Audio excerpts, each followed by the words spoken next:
Radio ലൈമിന്റെ പ്രിയ ശ്രോതാക്കൾക്ക് weekly വിത്ത് അയനാടൻ എന്ന ഷോയിലേക്ക് സ്വാഗതം. പോയ വാരത്തെ പ്രധാന സംഭവങ്ങളെ കോർത്തിണക്കിക്കൊണ്ടുള്ള ഈ വാർത്താധിഷ്ഠിത പരിപാടിയിൽ നിങ്ങളോടൊപ്പമുള്ളത് ലിൻസ് അയനാടൻ.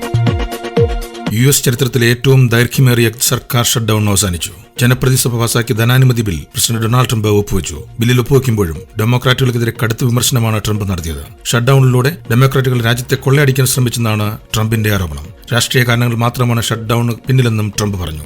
6 ഡെമോക്രാറ്റുകളുടെ പിന്തുണയോടെ US ജനപ്രതിനിധിസഭ പാസാക്കിയ ധനാനുമതി ബിൽ പ്രസിഡന്റ് ട്രംപ് ഒപ്പുവെച്ചതോടെ 43 ദിവസം നീണ്ട അടച്ചുപൂട്ടലിനാണ് വിരാമമായത്.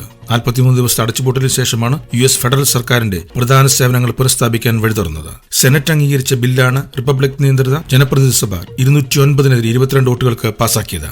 6 ഡെമോക്രാറ്റിക് അംഗങ്ങൾ ബില്ലിന് അനുകൂലമായി വോട്ട് ചെയ്തു. ഷട്ട്ഡൌൺ സമയത്ത് നടന്ന എല്ലാ പിരിച്ചുവിടലുകളും റദ്ദാക്കുന്നതും ഫെഡറൽ ജീവനക്കാർക്ക് ലഭിക്കാനുണ്ടായിരുന്ന ശമ്പളം ഉറപ്പാക്കുന്നതുമാണ് ധനാനുമതി ബില്ലിലെ പ്രധാന വ്യവസ്ഥകൾ. തടസ്സപ്പെട്ട ഭക്ഷ്യസഹായം പുനരാരംഭിക്കാനും ലക്ഷക്കണക്കിന് ഫെഡറൽ ജീവനക്കാർക്ക് ശമ്പളം നൽകാനും എയർ ട്രാഫിക് കൺട്രോൾ സംവിധാനം പുനരുജ്ജീവിപ്പിക്കാനും ബിൽ ലക്ഷ്യമിടുന്നു. ഒക്ടോബർ 1 അമേരിക്കയിൽ അടച്ചുപൂട്ടൽ നടപ്പാക്കിക്കൊണ്ട് ഡൊണാൾഡ് ട്രംപ് ഉത്തരവിറക്കിയത്.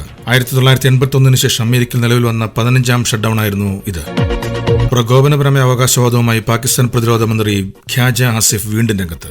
ഇന്ത്യക്കെതിരെയും താലിബാനെതിരെയും യുദ്ധം ചെയ്യാൻ തങ്ങളുടെ രാജ്യം പൂർണ്ണമായും സജ്ജമാണ് എന്നാണ് ഖ്യാജ ആസിഫിന്റെ അവകാശവാദം. തങ്ങൾ കിഴക്കും പടിഞ്ഞാറും അതിർത്തികളിൽ യുദ്ധത്തിന് സജ്ജമാണ്. ആദ്യ റൌണ്ടിൽ ദൈവവും ഞങ്ങളെ സഹായിച്ചു. 2ാം റൌണ്ടിലും അദ്ദേഹം ഞങ്ങളെ സഹായിക്കും. കിഴക്കുവശത്തുള്ള ഇന്ത്യയും പടിഞ്ഞാറുള്ള അഫ്ഗാനിസ്ഥാനെ പരാമർശിച്ച് ഖ്യാജ ആസിഫ് പ്രസ്താവിച്ചു. ഒരു പൊതുപരിപാടിയിലായിരുന്നു ഖാജയുടെ ഈ പ്രസ്താവന.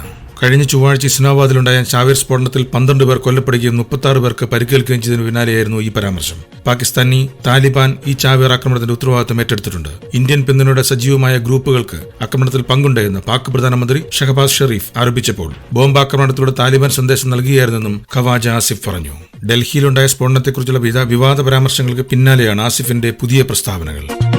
ബീഹാറിൽ വീണ്ടും ഭരണമുറപ്പിച്ച NDA 202 സീറ്റുകളിലാണ് NDAയുടെ വിജയം. BJP ഏറ്റവും വലിയ ഒറ്റക്കക്ഷിയായി. BJP 89 സീറ്റുകളിലും JDU 85 സീറ്റുകളിലും വിജയിച്ചു. മഹാസഖ്യത്തിന് 35 സീറ്റുകൾ മാത്രമാണ് ലഭിച്ചത്. മറ്റുള്ളവർ 6 സീറ്റും നേടി. റെക്കോർഡ് പോളിംഗ് ആയിരുന്നു 2 ഘട്ട വോട്ടെടുപ്പിലും നടന്നത്. അതേസമയം ഇലക്ഷനിൽ ബീഹാറിൽ വൻ അട്ടിമറി നടന്നുവെന്ന് കോൺഗ്രസ് ആരോപിക്കുന്നു. തെരഞ്ഞെടുപ്പ് കമ്മീഷനും BJPയും ചേർന്ന് കൂട്ടുകച്ചവടം നടത്തിയെന്നാണ് പ്രധാന ആരോപണം. 100% വിജയിച്ച മണ്ഡലങ്ങളിൽ പരാജയം നേരിട്ടത് അട്ടിമറി നടന്നുവെന്നതിന്റെ സൂചനയാണെന്നാണ് വിലയിരുത്തുന്നത്. 2020 പരാജയത്തിന്റെ കയ്പ് മറികടക്കാനായിരുന്നു ഇത്തവണ രാഹുൽ ഗാന്ധിയുടെ നേതൃത്വത്തിൽ കോൺഗ്രസ് നേരത്തെ കളത്തിലിറങ്ങിയത്. എന്നാൽ കടുത്ത നിരാശ നൽകുന്നതായിരുന്നു ഫലം. കഴിഞ്ഞ തവണ 70 സീറ്റിൽ മത്സരിച്ച് 19 സീറ്റ് നേടിയപ്പോൾ ഇത്തവണ 60 സീറ്റിൽ മത്സരിച്ച് 6 സീറ്റിൽ മാത്രമാണ് കോൺഗ്രസിന് വിജയിക്കാനായത്. NDAയുടെ സമ്പൂർണ്ണ വിജയം വോട്ടുചോരിയുടെ ബലമെന്നാണ് ഇന്ത്യ സഖ്യത്തിലെ കക്ഷികൾ പ്രധാനമായും ആരോപിക്കുന്നത്. ഇതിന് കാരണമായി വോട്ട് വിഹിതത്തിലെ വ്യത്യാസവും ഇവർ ചൂണ്ടിക്കാട്ടുന്നുണ്ട്.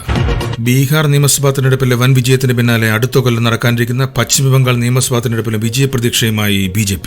ഇക്കാര്യം വ്യക്തമാക്കിക്കൊണ്ട് ബീഹാറിലെ ഫലം പുറത്തുവന്നതിന് പിന്നാലെ 2 വാക്കടങ്ങിയ രാഷ്ട്രീയ സന്ദേശം BJPയുടെ പശ്ചിമബംഗാൾ ഘടകം സാമൂഹ്യമാധ്യമമായ Xൽ പങ്കുവച്ചു. അടുത്തത് പശ്ചിമബംഗാൾ എന്നായിരുന്നു ആ കുറിപ്പ്. എന്നാൽ BJPക്ക് ചുട്ടുമറുപടിയുമായി തൃണമൂൽ കോൺഗ്രസ് രംഗത്തെത്തിയിട്ടുണ്ട്. സ്വപ്നം കാണുന്നത് നല്ല കാര്യമാണ് എന്നായിരുന്നു TMCയുടെ മറുപടി. BJPയുടെ സ്വപ്നം നടക്കാൻ പോകുന്നില്ല എന്ന് TMC മുതിർന്ന നേതാവ് കുനാൽ ഘോഷ് പറഞ്ഞു. അടുത്ത കൊല്ലം പശ്ചിമബംഗാൾ നിയമസഭാ തെരഞ്ഞെടുപ്പിൽ വിജയിപ്പിക്കുന്ന പ്രതീതി സൃഷ്ടിക്കാൻ ചില BJP നേതാക്കൾ ശ്രമിക്കുകയാണ് എന്നും ഘോഷ് പറഞ്ഞു. ബീഹാറിലെ BJPയുടെ വിജയത്തിന് ബംഗാളിൽ യാതൊരു സ്വാധീനമുണ്ടാക്കാനാകില്ല. ബംഗാൾ വേറൊരു നാടാണ്. SIR മറ്റെന്തെങ്കിലും കൊണ്ടുവരൂ, അതൊന്നും വിലപ്പോകില്ല. നിങ്ങൾ ബംഗാളിനെതിരെ ഗൂഢാലോചന നടത്തിയേക്കാം, എന്നാൽ മമത നിങ്ങൾക്ക് ഉത്തരം നൽകുമെന്നും ഘോഷ് കൂട്ടിച്ചേർക്കുന്നു. കേരളത്തിൽ തദ്ദേശ തെരഞ്ഞെടുപ്പിലുള്ള നാമനിർദ്ദേശ പത്രികാ സമർപ്പണം തുടങ്ങി. തെരഞ്ഞെടുപ്പ് വിജ്ഞാപനം പുറപ്പെടുവിച്ചു. ഈ മാസം 21 നാമനിർദ്ദേശ പത്രിക സമർപ്പിക്കാനുള്ള അവസാന തീയതി. 22 സൂക്ഷ്മ പരിശോധന നടക്കും. 24 വരെ പത്രിക പിൻവലിക്കാം. സംസ്ഥാനത്ത് 2 ഘട്ടമായാണ് തെരഞ്ഞെടുപ്പ് നടക്കുക. ആദ്യഘട്ടം ഡിസംബർ 9 തിരുവനന്തപുരം, കൊല്ലം, പത്തനംതിട്ട, ആലപ്പുഴ, കോട്ടയം, ഇടുക്കി, എറണാകുളം എന്നീ 7 ജില്ലകളാണ് ആദ്യഘട്ടത്തിൽ വോട്ട് നടക്കുക. 2ാം ഘട്ടം നടക്കുന്നത് 11 മറ്റ് 7 ജില്ലകളിലായിരിക്കും അത് നടക്കുക. ഡിസംബർ 13 വോട്ടെണ്ണൽ. തദ്ദേശ തെരഞ്ഞെടുപ്പിൽ കളം പിടിക്കാൻ മുന്നണികൾ സജീവമായി രംഗത്തുണ്ട്. സ്ഥാനാർത്ഥി നിർണയത്തിൽ മിക്കയിടത്തും താരങ്ങളായിട്ടുണ്ട്. ചിലയിടങ്ങളിൽ പ്രചാരണവും ആരംഭിച്ചു. LDFും UDFും NDAയും ശുഭപ്രതീക്ഷയിലാണ്.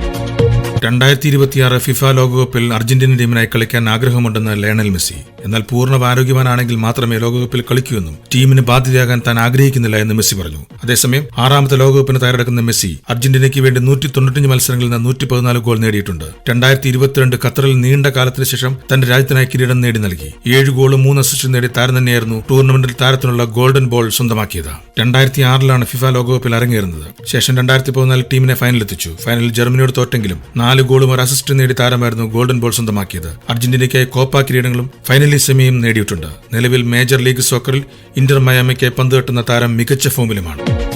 ആഷസ് പരമ്പരയ്ക്ക് ഒരുങ്ങുന്ന ഓസ്ട്രേലിയൻ ടീമിന് തിരിച്ചടി. സ്ഥിരം ക്യാപ്റ്റൻ പാറ്റ് കമ്മിൻസിന് പരിക്കേറ്റ് പുറത്തായതിന് പിന്നാലെ ഹേസൽവുഡും പരിക്കേറ്റ് പുറത്തായി. പെർത്തിൽ നടക്കുന്ന ആദ്യ ടെസ്റ്റിൽ ഇരുവരും കളിക്കില്ല. ഈ രണ്ട് പ്രധാന താരങ്ങളെ കൂടാതെ നേരത്തെ ഷോൺ അബോട്ടും പരിക്ക് മൂലം പുറത്തായിരുന്നു. ഇവർക്ക് പകരം യുവർ പേസർ മൈക്കിൾ നെസറിനെ ടീമിൽ ഉൾപ്പെടുത്തിയിട്ടുണ്ട്. 2025 നവംബർ 21 പെർത്തിലാണ് ആഷസ് ആദ്യ ടെസ്റ്റ് ആരംഭിക്കുന്നത്. 5 ടെസ്റ്റുകളാണ് ഈ പരമ്പരയിലുള്ളത്. 2026 ജനുവരി 4 അവസാന ടെസ്റ്റ്. ലോക ടെസ്റ്റ് ചാമ്പ്യൻഷിപ്പ് സർക്കിളിലെ ഏറ്റവും ശ്രദ്ധേയമായതും ചരിത്രമുള്ളതുമായ ടെസ്റ്റ് പരമ്പരയാണ് ഇംഗ്ലണ്ടും ഓസ്ട്രേലിയയും തമ്മിൽ ഏറ്റുമുട്ടാറുള്ള ആഷസ് ടെസ്റ്റ്. ഈ ആഴ്ചയിലെ വാർത്താധിഷ്ഠിത പരിപാടി ഇവിടെ അവസാനിക്കുന്നു. അടുത്ത ആഴ്ച ഇതേ സമയം നിങ്ങളോടൊപ്പം ഉണ്ടാകുന്ന പ്രതീക്ഷയോടെ നിങ്ങളുടെ സ്വന്തം ലിൻസ് അയനാടൻ.